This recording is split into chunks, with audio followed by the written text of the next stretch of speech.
आप एक error notebook बनाओ और उस एरर नोटबुक में आप उन पॉइंट्स को लिखो जिन्हें आप अक्सर करके भूल जाते हो। फिर आपके अंदर जो ये प्रॉब्लम आती है ना कि हम भूल जाते हैं, उस भूलने की समस्या का पूरी तरह से समाधान हो सकता है। जिस सब्जेक्ट को आप जीएस में सबसे पहले उठा रहे हैं उसके चैप्टर आप अपनी टेबल पर पूरी एक लिस्ट बना के रखें और जैसे ही वो चैप्टर पूरा होता है उसको क्रॉस करते चलें। जीएस को पढ़ा जाए या नहीं पढ़ा जाए, या फिर हम जीएस को बहुत ज्यादा पढ़ते हैं लेकिन तब भी हम भूल जाते हैं, मॉक टेस्ट लगाने बैठते हैं तो हमारे नंबर कम आते हैं, क्या आपके माइंड में भी ये समस्याएं चल रही हैं? तो ये वीडियो बनाया है सिर्फ और सिर्फ आपके लिए। नमस्कार दोस्तों, मेरा नाम विवेक यादव है और मैं पिछले 10 सालों से कॉम्पिटिटिव एग्जाम की तैयारी करने वाले स्टूडेंट के साथ जुड़ा हुआ हूं। मैं अपने इस 10 साल के एक्सपीरियंस को आप लोगों के साथ साझा कर रहा हूं कि जीएस में आखिरकार कैसे पढ़ा जाए। दरअसल में दोस्तों होता क्या है, जीएस एक ऐसा सब्जेक्ट है जो कि फ्रेशर स्टूडेंट की अगर हम बात करेंगे तो किसी भी स्टूडेंट का बहुत बेहतर नहीं होता है। इसके पीछे कारण है क्योंकि जब स्टूडेंट ग्रेजुएशन में होता है तो उसका सब्जेक्ट या तो साइंस रहा होता है या फिर उसका आर्ट साइड वाले सब्जेक्ट रहे होते हैं। और कॉम्पिटिटिव एग्जाम में जो जनरल स्टडीज यानी जीएस आती है, इसमें टोटल 9 सब्जेक्ट इंक्लूड रहते हैं,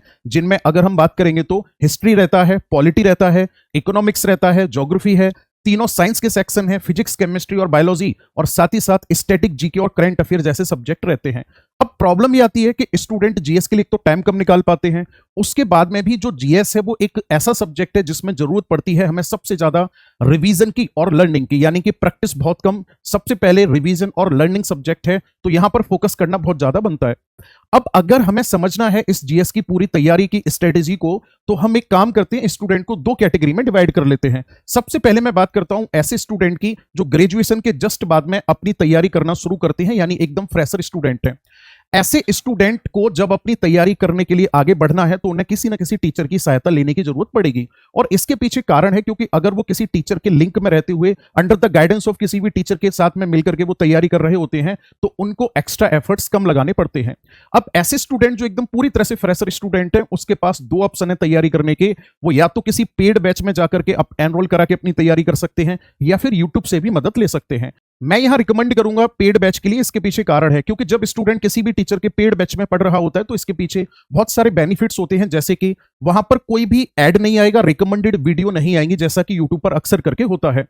कमेंट विजिबल नहीं होते हैं, तो माइंड एकदम कॉन्सेंट्रेट रहेगा, अटेंशन डाइवर्ट नहीं होगा। और क्लास में भी जब टीचर पेड बैच में पढ़ा रहे होते हैं तो उनका फोकस सीधा सीधा सिलेबस को कंप्लीट कराने पर होता है, यानी आप पूरी तरह से एक अच्छे खासे माइंड को आप कॉन्सेंट्रेट करके अपना सिलेबस कंप्लीट कर सकते हैं। और जब आप एक कोर्स में एनरोल करा लेते हैं तो उसी सिस्टमैटिक वे में फिर आपको अपने नोट्स तैयार करने चाहिए, और नोट्स तैयार करने के बाद में फिर आप उनको रिवीजन करें, रिवीजन करने के बाद फिर आप मॉक टेस्ट लगाना शुरू कर दें। एडिशनल एक स्टूडेंट ने और मुझे सजेस्ट किया था, जो आइडिया मुझे बहुत बेहतर लगा, आप एक एरर नोटबुक बनाओ और उस एरर नोटबुक में आप उन पॉइंट्स को लिखो जिन्हें आप अक्सर करके भूल जाते हो। उससे क्या होगा, एग्जाम से पहले आपको जो नॉर्मल चीजें हैं, बेसिक चीजें, वो तो आपको आती ही हैं, साथ ही साथ ऐसी चीजें जो आप भूल रहे हो वो आपकी एरर नोटबुक में लिखी हुई होंगी, तो आपको पूरा का पूरा कंटेंट रिवाइज करने की बजाय आपको कंटेंट रिवाइज करना होगा सिर्फ और सिर्फ वो जो आपकी एरर नोटबुक में लिखा हुआ है। और दोस्तों रिवीजन के लिए आपको सबसे ज्यादा जो मेरे कहने पर अगर आप इस चीज को कर सकते हैं तो रिवीजन के लिए आपको फॉलो करना चाहिए रिटन वर्क, यानी कि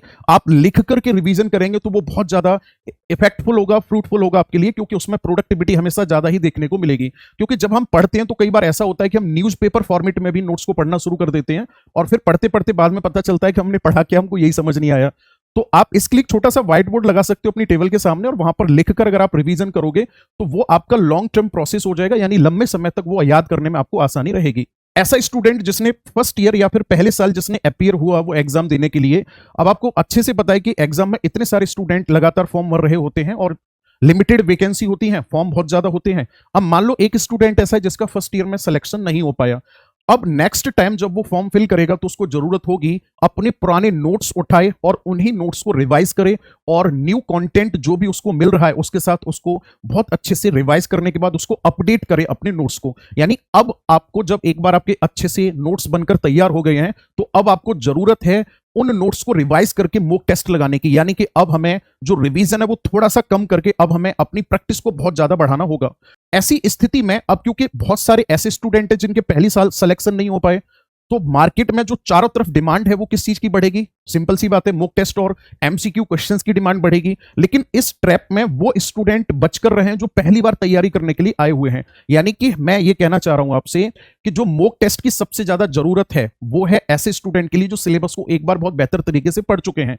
पहली बार अगर आप तैयारी कर रहे हो किसी भी कॉम्पिटिटिव एग्जाम की, तो सबसे पहले आपको जरूरत पड़ेगी कि आप कंटेंट को बहुत बेहतर तरीके से, बहुत बारीकी से एक बार नोट्स बनाकर कंप्लीट कर लो। और जब आप सेकंड ईयर वाले फेज में पहुंच जाते हो तो फिर आपको केवल और केवल अपनी नोट्स अपडेट की जरूरत पड़ेगी। फिर आप चाहे तो कोई साइड बुक से भी पढ़ सकते हो या फिर किसी भी टीचर की पीडीएफ को कंपाइल करके अपनी नोट्स को और बेहतर बना सकते हो। आप में से कोई ऐसे स्टूडेंट हैं जो कि सेल्फ स्टडी करना चाहते हैं, मतलब कि खुद से जीएस को पूरी तरह से तैयार करना चाहते हैं, तो इसमें थोड़ा सा टाइम ज्यादा लगेगा। लेकिन मैं एक बात और बता दूं, ये जो एफर्ट आपके होंगे वो बेकार नहीं जाएंगे। फिर आपके अंदर जो ये प्रॉब्लम आती है ना कि हम भूल जाते हैं, उस भूलने की समस्या का पूरी तरह से समाधान हो सकता है सेल्फ स्टडी के जरिए से। अगर आप अपनी जीएस को बहुत बेहतर करना चाहते हैं तो सबसे पहले आपको जिस एग्जाम की आप तैयारी करना चाहते हैं उस एग्जाम का सिलेबस आपको एक जगह लिखना होगा, सब्जेक्ट वाइज आपको सिलेबस लिखना होगा, और फिर आप एक सब्जेक्ट की शुरुआत करो। उस सब्जेक्ट की शुरुआत करने के लिए चैप्टर वाइज आपको करना होगा। सीधा YouTube पर जाकर आप टॉपिक को सर्च कर सकते हैं और फिर कुछ साइड बुक भी आप यूज कर सकते हैं जिनकी मदद से पहले आप एक चैप्टर को तैयार करेंगे।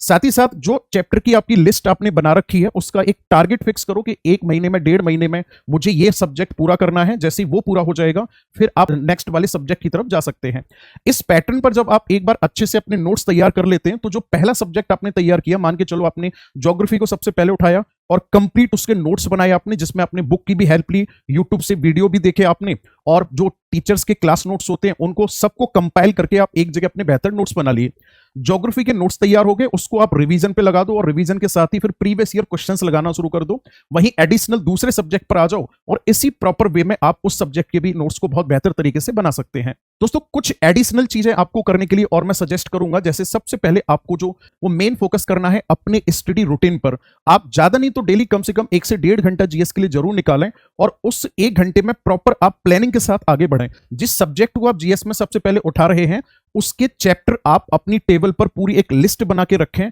और जैसे ही वो चैप्टर पूरा होता है उसको क्रॉस करते चलें। इससे क्या होगा ना, मान के चलो जैसे ज्योग्राफी में लगभग 28 से 29 चैप्टर होते हैं, मान के चलो ऊपर के 10 चैप्टर आपने तैयार कर लिए, तो जो ऊपर से 10 चैप्टर कटे हुए आपको दिखाई देंगे ना, वो आपके कहीं ना कहीं कॉन्फिडेंस को बढ़ा रहे होंगे कि भाई इतना तैयार कर लिया, बाकी जो बचा हुआ है वो कब तैयार करेगा, उसको भी तैयार करो और फिर नया सब्जेक्ट उठाते हैं। दूसरा, अपने आप को लगातार एनालिसिस बेस पर आपको रखना होगा, यानी कि अपने आप को ये लगातार चेक करते रहना है कि मैं कितना तैयारी कर चुका हूं, कितना तैयारी करनी और बाकी है। साथ ही साथ एनालिसिस हमें क्वेश्चंस का भी करना होगा कि आजकल जो कमीशन क्वेश्चन पूछ रहा है उनका ट्रेंड क्या चल रहा है, किस सेक्शन से क्वेश्चन सबसे ज्यादा पूछे जा रहे हैं और किस तरीके के क्वेश्चन पूछे जा रहे हैं। यानी कि हमें यह भी ध्यान में रखना होगा कि आजकल ट्रेंड किस तरह के क्वेश्चंस का चल रहा है। दूसरा, आप अपना जो फ्रेंड सर्कल है उसको इतना बेहतर बनाओ कि जब भी आप उनके साथ बैठ रहे हो, लाइब्रेरी जा रहे हो, जो भी आपके क्लासमेट हैं उनके साथ आप टॉपिक को डिस्कस कर पाओ और वहां से फिर एक दूसरे से जब आप टॉपिक को डिस्कस करोगे तो वो चीजें आपके माइंड में बार बार रिफ्लेक्ट होंगी, वो बार बार आपकी मेमोरी में जा रही होंगी और फिर वो आपको याद करने में बहुत बेहतर तरीके से आसानी होगी। दूसरा, क्वालिटी कंटेंट को पहचानने की आपके अंदर क्षमता होना बहुत जरूरी है, क्योंकि बहुत सारे सोर्स हैं जो आपके माइंड को पजल कर रहे होंगे, लेकिन सबसे बेहतर तरीका यह होगा कि आपको किसका समझ में आ रहा है उस चीज को आप पकड़ पाएं और फिर उसी टीचर के साथ मिलकर के आप अच्छे से एक बार सिलेबस को पूरा कर लें। आपको बहुत ज्यादा सोर्स की जरूरत नहीं है, बल्कि आपको जरूरत है एक टीचर के साथ कनेक्ट होकर के पूरा सिलेबस कंप्लीट करके फिर सीधा प्रीवियस ईयर क्वेश्चंस पर आप आ जाओ। तो दोस्तों, ये कुछ ऐसे टिप्स थे जो कि आपके जीएस को बहुत बेहतर बना सकते हैं और अगली वीडियो में मैं आप लोगों के लिए और ऐसे ही एक्सक्लूसिव कंटेंट लेकर आऊंगा। तब तक के लिए जुड़े रहिए हमारे YouTube चैनल से। मेरी तरफ से बहुत सारा प्यार, भगवान आपको खुश रखे। धन्यवाद।